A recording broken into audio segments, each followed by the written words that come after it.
Hey there, I'm Jake.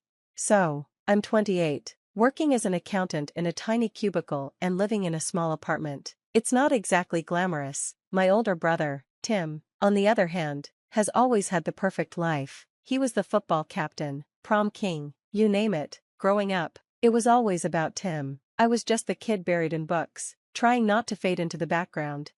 Dad used to say, "Why can't you be more like your brother?" And Mom wasn't any better. "Tim's going places. You should learn from him." She'd say, "Yeah, learn how to be someone else." Now, Tim's still the family favorite at 32, while I'm still struggling to be noticed. But thank goodness for Megan, my girlfriend. She's the one person who really sees me. "Jake, you're worth so much more than you think," she told me last night while holding my hand. And then there's Chris, my best friend since college. He's always got my back. "Dude, your family's messed up," he said over beers last week. "You're doing great on your own." I want to believe them. I really do. But every time I visit my family, it all comes flooding back. "Jake, honey," Mom said last Sunday, "you're doing so well at your job. I don't suppose you could help out with some bills?" I bit my tongue. Help out with what? The house was paid off years ago, at least, I thought it was. Then Tim walked in, all charm and swagger. "Mom, Dad, I've got a new proposition for you," he announced, laying out his latest business idea, a tech startup, some revolutionary app. I'd heard it all before, but Mom and Dad, they ate it up. "This could be huge," Dad said, excited. "We should invest." My stomach sank. "Invest with what?" I asked. "The house is paid off, right?" The look they exchanged made my blood run cold. "Well, actually," Mom started, not meeting my eyes. I knew something big was coming, and sure enough, the bomb dropped on Tuesday during dinner. I was barely touching my food when Mom said, casually, "Oh, Jake, honey, we're going to need some help with the mortgage payments. You don't mind, right?" I nearly choked. "Mortgage? What mortgage?" Dad cleared his throat. "Well, we remortgaged the house to invest in Tim's new business venture." The world tilted. I felt sick. "You did what?" Tim, as smug as ever, chimed in. "It's a sure thing, little bro. We'll all be rolling in money soon." I couldn't believe it. They'd risked the home we grew up in, the one thing our family had paid off, on one of Tim's wild schemes. "How much?" I asked. The number Dad mumbled was more than I earned in a year. "And you expect me to help pay for this?" My voice was rising, but I couldn't control it. Mom looked hurt. "Well, it's for the family, Jake. We all need to pitch in." I left that night in a daze. As soon as I got home, I called Megan. "They did what?" she exclaimed, just as shocked as I was. When I told Megan, she said, "Jake, that's not okay. You need to stand up to them." Chris said the same thing the next night over beers. "Dude, they can't put this on you. It's their mistake, not yours." They were right. I knew they were. But after years of being the good son, the peacekeeper, it was hard to break the habit. Still, something didn't sit right with me. So, I started digging into Tim's business. It wasn't hard. He'd been bragging all over social media. Red flags were everywhere, vague plans, inflated projections, and no real product to show. Armed with spreadsheets, I confronted my parents. "Look at this," I said, pointing to the obvious issues. "This business is a house of cards." But they wouldn't listen. "You're just jealous," Dad accused. "Tim knows what he's doing." Mom was gentler, but just as dismissive. "Honey, we believe in your brother. Why can't you?" I left their house feeling like I was losing my mind. Was I the only one who saw this disaster coming? That night, I couldn't sleep. My mind kept going back to Tim's past failures, the food truck that never launched, the social media app that tanked. Each time, he walked away fine, while others paid the price. Something clicked. I started digging deeper, calling in favors from college friends who worked in finance. What I found chilled me to the bone: a trail of failed businesses, unpaid debts, and burned investors. How had my parents missed all this? But I knew the answer. They saw what they wanted to see: golden boy Tim, who could do no wrong. Staring at the evidence on my computer, I felt a resolve harden inside me. This wasn't just about me anymore. My parents' future, their home, it was all at risk. I picked up my phone, hesitated for a second, then called Chris. "I need your help. We're going to expose Tim for who he really is." As I hung up, a mix of determination and dread washed over me. This was going to get ugly, but sometimes you have to tear things down to build them back up, right?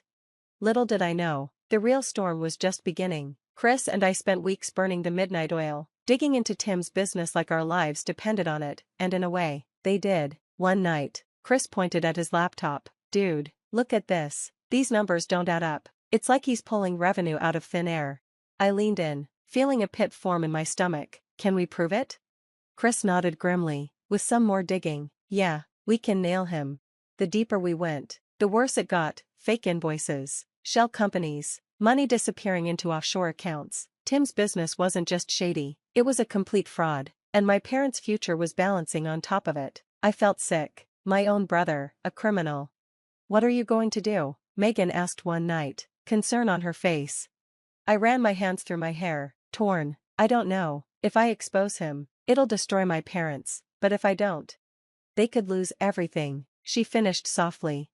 The next family dinner was torture. Watching Tim brag about his success, knowing the truth, made my blood boil. After dinner, I cornered him. "I know what you're doing, Tim. The fake invoices, the shell companies, all of it." For a moment, fear flashed in his eyes, but then his charm was back. "Come on, little bro," he laughed, slapping my back. "You're imagining things. Leave the business to the pros, huh?" But I stood firm. "I'm an accountant, Tim. I know cooked books when I see them. This ends now, or I'm going to the authorities." That's when he switched tactics. His smile faded, his eyes hardened. "You really want to do that to mom and dad? Break their hearts? Ruin their retirement? Some son you are." Before I could respond, Mom walked in. "Everything okay in here?" Tim's mask slipped back on instantly. "Just fine, Mom. Jake was just congratulating me on the business." I wanted to protest, but the warning look in his eyes stopped me. "Not here, not now." The next few days were hell. I was on edge, distracted. Megan noticed. "Jake, this is consuming you," she said. "Maybe you should let the authorities handle it." But I couldn't. This was my family. I had to fix it. I threw myself into gathering more evidence, sleepless nights poring over financial records, making calls to Tim's supposed clients. Chris was worried. "Man, you're going to burn out. We've got enough to nail him." But it wasn't enough for me. I needed an airtight case, no way for Tim to wriggle out of it. Then, we caught a break. One of Tim's ex-employees reached out, offering to blow the whistle. "I've got emails," he said, "proof that Tim told us to falsify records." This was it, the smoking gun. As I compiled all the evidence, I felt a mix of triumph and dread. This would expose Tim and save my parents from financial ruin, but it would also shatter their world. I picked up the phone, took a deep breath, and called my parents. "Mom, Dad, we need to talk. It's about Tim, and you're not going to like what I have to say." The die was cast. There was no going back now. Little did I know, the confrontation to come would change our family forever. The family gathering felt like the calm before a storm. I had planned everything carefully, evidence ready, with Chris and Megan on standby. "You sure about this?" Megan whispered as we walked in. I nodded, grimly determined. "It's now or never." Dinner was tense, the small talk strained. Finally, I cleared my throat. "I have something to show you all," I said, pulling out a folder. Tim's eyes narrowed. "What's this about, Jake?" I laid out the evidence, piece by damning piece: fake invoices, shell companies, misappropriated funds. Mom gasped. "This can't be right." Dad's face darkened. "Jake, what are you trying to pull?" But as the evidence mounted, their disbelief turned to shock. Tim tried to deflect. "It's all a misunderstanding. Jake's just jealous, twisting things." Then the doorbell rang. Tim's business partner stood at the door, looking grim. "I can't do this anymore, Tim," he said. "We need to come clean." What followed was a confession that left us all stunned. More scams, more lies, a web of deceit bigger than I had imagined. Tim's facade crumbled. He begged, pleaded, tried to manipulate, but the truth was out. Mom broke down. Our home, everything we've worked for. Dad just sat there, shell-shocked. I felt hollow. This was justice, but at what cost? In the aftermath, Tim's business collapsed, his reputation in ruins. He faced potential legal consequences, while my parents dealt with the fallout, now struggling with the remortgaged house. "We were such fools," Dad said, his voice breaking. "I made a decision then. I'll help with the mortgage," I said, "but on my terms. No more blind trust, no more enabling." They agreed, humbled and grateful. A year passed, and slowly, things began to change. I got a promotion at work, my confidence growing. Megan and I moved in together, our relationship stronger after weathering the storm. My parents and I rebuilt our relationship too. on more equal footing. They really saw me, for the first time. Tim tried to reconcile, full of apologies and promises to change, but we all stood firm. You made your choices, I told him, now live with them. It wasn't easy to cut him out, but it was necessary.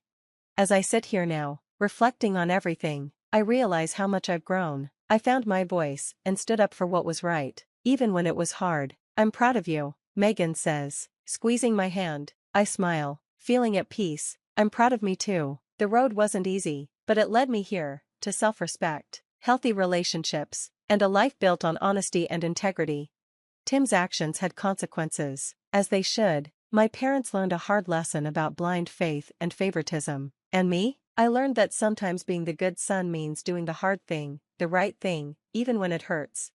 As for the future, who knows? But one thing's certain, I'm facing it on my own terms, head held high, no longer living in anyone's shadow. Sometimes, the hardest battles are fought within our own families, but they're often the most important ones to win.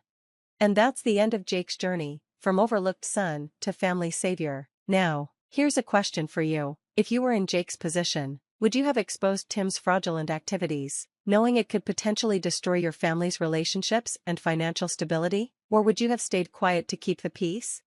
At what point does protecting your parents from the truth become harmful enabling? It's a tough moral dilemma with no easy answers. What would you do in Jake's shoes? We'd love to hear your thoughts in the comments below.